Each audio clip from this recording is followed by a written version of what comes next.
प्रधानमंत्री नरेंद्र मोदी ने जब शंकराचार्य अविमुक्तेश्वरानंद से अंबानी की शादी में मुलाकात की तो चरणों में गिर गए। पीएम मोदी ने सोचा कि अगर शंकराचार्य के चरणों में गिर जाएंगे तो सब कुछ ठीक हो जाएगा, लेकिन सब कुछ ठीक होना तो दूर की बात है। आपको बता दें कि शंकराचार्य अविमुक्तेश्वरानंद ने अगले ही दिन प्रधानमंत्री नरेंद्र मोदी को मुंह पर बेइज्जत किया है और अब तो बयान भी निकलकर सामने आ गया है। पहले राहुल गांधी को सपोर्ट किया था और अब उद्धव ठाकरे को सपोर्ट किया है। प्रधानमंत्री नरेंद्र मोदी को विश्वासघाती बताया है और भारतीय जनता पार्टी को चोर बताया है। अब जब से ये बयान निकलकर सामने आया है तब से सोशल मीडिया पर भयंकर फजीयत के साथ वायरल हो रहा है। तो शंकराचार्य ने पीएम मोदी से मुलाकात के अगले ही दिन क्या बयान दिया है, आपको बयान सुनाएंगे, लेकिन उसके पहले कुछ तस्वीरें दिखाते हैं। तस्वीरें आप अपनी फुल स्क्रीन पर देखें तो आप तस्वीरों में देख सकते हैं कि जैसे ही प्रधानमंत्री नरेंद्र मोदी अनंत अंबानी की शादी में शंकराचार्य अविमुक्तेश्वरानंद को देखते हैं,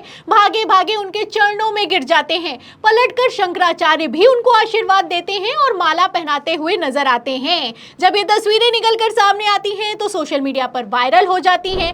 लगता है कि अब पीएम मोदी और शंकराचार्य के बीच अब सब कुछ ठीक हो चुका है, लेकिन ठीक होना तो दूर की बात है। मैं आपको बता दूं कि हालात बद से बदतर हो गए हैं। जहां एक तरफ पीएम मोदी और शंकराचार्य की मुलाकात हुई है, वहीं दूसरी तरफ अगले ही दिन शंकराचार्य उद्धव ठाकरे के घर पहुंच गए हैं। आप तस्वीरें देख सकते हैं कि उद्धव ठाकरे के घर में पूजा पाठ करवाया है, उद्धव ठाकरे से मुलाकात की है, वो भी उनके आवास पर की है। अब ये दोनों तस्वीरें सोशल मीडिया पर वायरल हो रही हैं। यहां पर मैं आपको बता दूं कि अविमुक्तेश्वरानंद ने सिर्फ उद्धव ठाकरे के घर में पूजा पाठ नहीं करवाई है, बल्कि उसके बाद जो बयान दिया है उसने बवाल खड़ा कर दिया है।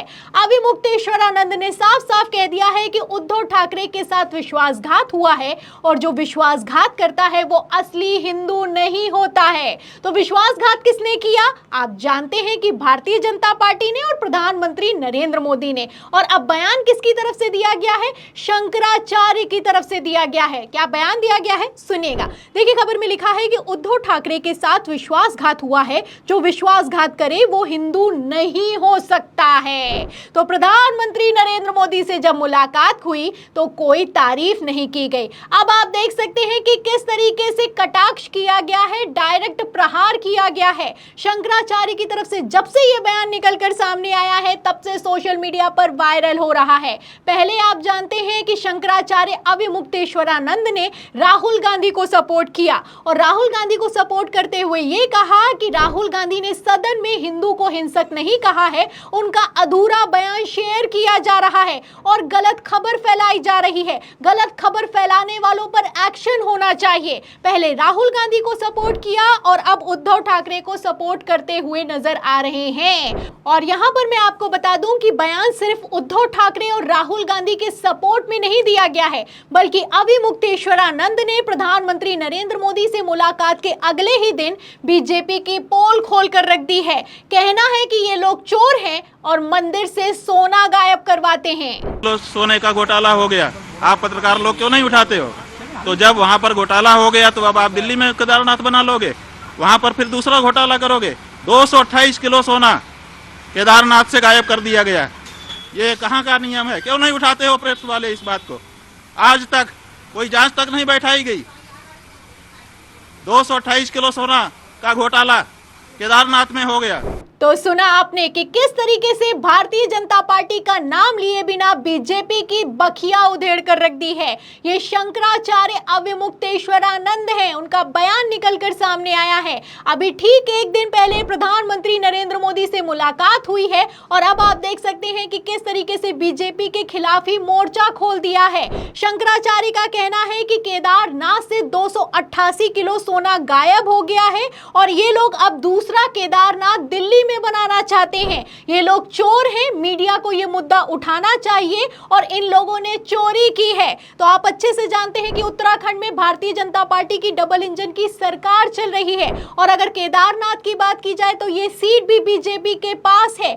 ऐसे हालातों में किसने सोना गायब करवाया है और कौन चोर है, समझने वाले अपने आप में समझते हैं। पहले बयान निकलकर सामने आया राम मंदिर को लेकर। राम मंदिर को लेकर पुजारी सत्येंद्र दास ने दावा किया कि राम मंदिर की छत टपक रही है, यहाँ पर घोटाला हुआ है। और अब आप देख सकते हैं कि शंकराचार्य ने तो बखिया ही उधेड़ कर रख दी है, भारतीय जनता पार्टी को फुल एक्सपोज कर दिया है और शंकराचार्य की तरफ से यह बयान दिया गया है तो अपने आप में काफी महत्वपूर्ण है। आपको बता दें कि पूरे देश की अगर बात की जाए तो 4 मठ हैं और 4 मठों के अपने अपने शंकराचार्य हैं और ये शंकराचार्य अविमुक्तेश्वरानंद हैं जो बोलते हैं तो डंके की चोट पर बोलते हैं। ये वही शंकराचार्य हैं जिन्हें राम मंदिर के उद्घाटन में नहीं बुलाया गया क्योंकि ये भारतीय जनता पार्टी का विरोध करते हैं। साफ साफ कह दिया था कि राम मंदिर का जो उद्घाटन हो रहा है इसके लिए मुहूर्त ठीक नहीं है, फिर भी उद्घाटन किया गया और तो और शंकराचार्य को बुलाया नहीं गया।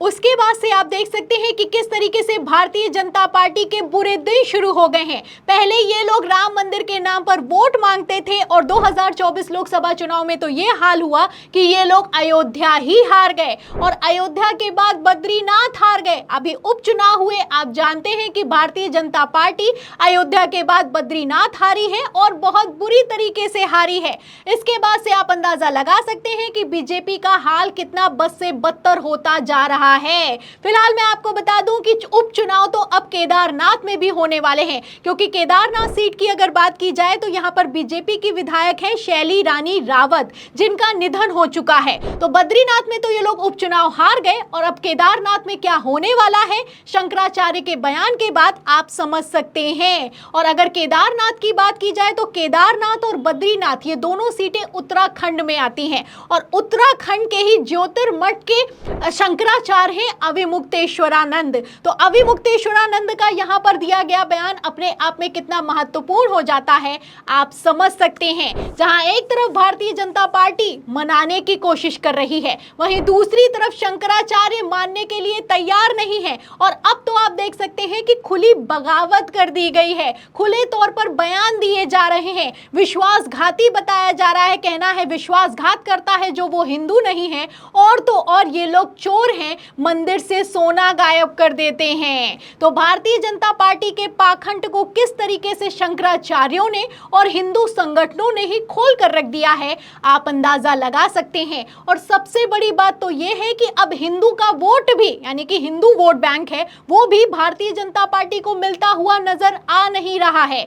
ऐसे में बीजेपी का आने वाले उपचुनावों में विधानसभा चुनावों में क्या होने वाला है आप समझ सकते हैं। तो इस बयान पर आपको क्या लगता है? जिस तरीके से शंकराचार्यों ने ही अब भारतीय जनता पार्टी के खिलाफ मोर्चा खोल दिया है, ऐसे में बीजेपी का क्या होने वाला है? प्रधानमंत्री नरेंद्र मोदी का क्या होने वाला है? क्योंकि राहुल गांधी को सपोर्ट किया जा रहा है, उद्धव ठाकरे को सपोर्ट किया जा रहा है और इंडिया गठबंधन को सपोर्ट किया जा रहा है। भारतीय जनता पार्टी के खिलाफ बगावत हो रही है और आलम तो यह हो चुका है कि अब तो खुली बगावत हो रही है। तो फिलहाल इस बयान पर बीजेपी की हालत पर आपकी क्या राय है कि बीजेपी का आगे आने वाले समय में क्या होने वाला है और क्या एनडीए सरकार की अब उल्टी गिनती शुरू हो चुकी है?